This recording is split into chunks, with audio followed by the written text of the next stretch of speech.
January 26, 1945, Holtzvier, France. A German soldier of the 2nd Mountain Division pressed his face against the glass of the field aid station, watching medics carry in the bodies of his comrades, stunned and mangled from an assault gone disastrously wrong. Only moments before, his unit, 250 men supported by 6 tanks, had launched a coordinated attack on a lone American position, unaware that a single lieutenant, Audie Murphy, wounded yet resolute, occupied a burning M10 tank destroyer with a .50 caliber Browning machine gun. For over an hour, Murphy fired relentlessly, his rounds tearing through German armor, flesh, and bone with brutal precision, inflicting some 50 casualties and forcing a retreat of what had been a confident, well-trained force. This weapon was neither a secret superweapon nor a product of laboratory ingenuity. It was a simple, proven design, first produced in 1933. Yet it would become one of the most feared arms in the American arsenal, not for its technological complexity, but for its reliability, ubiquity, and sheer destructive power. German field hospitals soon recognized the devastating wounds caused by the .50 caliber. Catastrophic tissue destruction, amputations, and near certainty of fatality for hits to the torso, while the psychological effects on survivors, combat stress, paralysis from fear, and loss of unit cohesion were profound and enduring. The Holtzvier action was not isolated.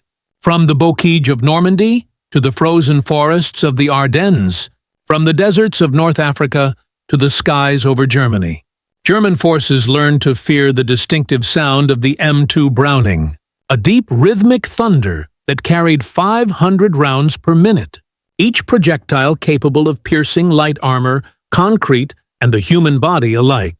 3 years earlier, in September 1943, Luftwaffe pilots attacking Stuttgart would discover the same lesson from the air. Formations of B-17 flying fortresses bristled with 468 .50 caliber machine guns, a combined wall of steel delivering over 6,000 rounds per minute, impervious to traditional German interception tactics.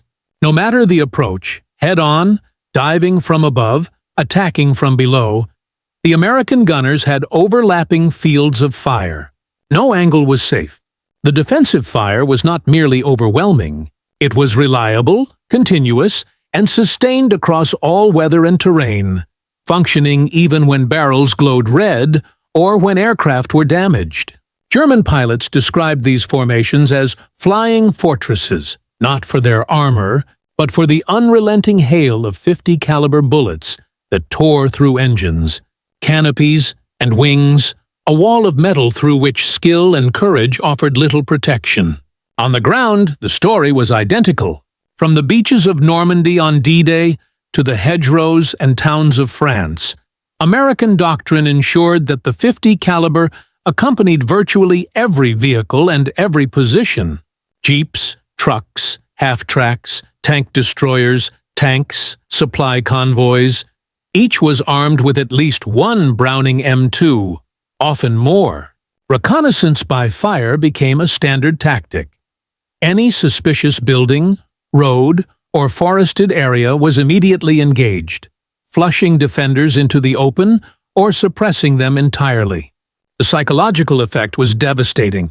German infantry, trained to conserve ammunition and respect tactical discipline, quickly learned that the Americans did not pause, did not hesitate, and had enough firepower to saturate any target endlessly. In urban terrain, the .50 caliber was transformative. Masonry walls, thick European construction, and rooftops offered no real protection. American tank commanders learned to traverse their turret-mounted .50s across windows, rooftops, and facades, forcing defenders to take cover or perish, while accompanying infantry moved forward. Panzer teams, highly effective in open terrain, were rendered nearly useless against combined arms assaults where continuous .50 caliber fire suppressed infantry and exposed tanks to destruction or ambush. Night combat amplified this effect. Every fifth round a tracer, German soldiers could see streams of death arc across the battlefield. knowing each tracer represented 4 invisible rounds following the same path. The psychological toll was immense. New recruits froze under the sight of converging tracer fire. Veterans learned to move quickly or die, and the enemy was rendered impotent not by tactical brilliance, but by sheer, unyielding firepower. Air and ground combat converged under the same principle. Reliability, volume, and ubiquitous employment made the 50 caliber a weapon of fear and attrition. P-47 Thunderbolts, armed with 8 M2s each, strafed German columns at hundreds of rounds per minute, punishing movement and destroying supply lines. M16 quad mounts, repurposed from anti-aircraft roles, cut down infantry attacks with devastating efficiency.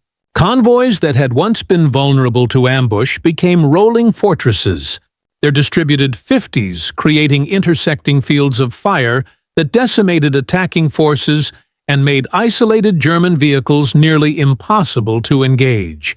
From Operation Cobra to the Battle of the Bulge, German post-war analyses repeatedly highlighted the cumulative impact of American heavy machine gun doctrine. Movement was impossible, tactical initiative was permanently lost, and even elite troops were ground down by the relentless, mathematically inevitable fire of the 50 caliber. The technical specifications explain part of its effectiveness. Effective range of 1,830 meters, 450, 575 rounds per minute, armor-piercing and incendiary variants, but the true impact was systemic. Produced in hundreds of thousands, supplied with limitless ammunition, mounted on every vehicle and aircraft, and employed according to doctrine that valued suppression and destruction over precision or conservation. German soldiers, veterans of the Eastern Front and the deserts of Africa, found themselves helpless in the face of American industrial warfare, where production and logistics enabled a weapon that never jammed, never stopped, and never needed to be rationed. The hatred and fear expressed by German troops were rooted not in cowardice, but in the realization that skill and valor were insufficient against an opponent whose basic weapon could be applied everywhere with overwhelming effect. By the final campaigns in Germany, the M2 Browning had proven decisive. Urban strongpoints, armored columns, supply lines, and even entrenched infantry positions could be neutralized not by ingenuity or daring, but by relentless, sustained, and reliable fire, demonstrating a profound lesson in modern warfare: industrial capacity. Material abundance and consistent doctrine can render superior training, tactics and individual skill irrelevant.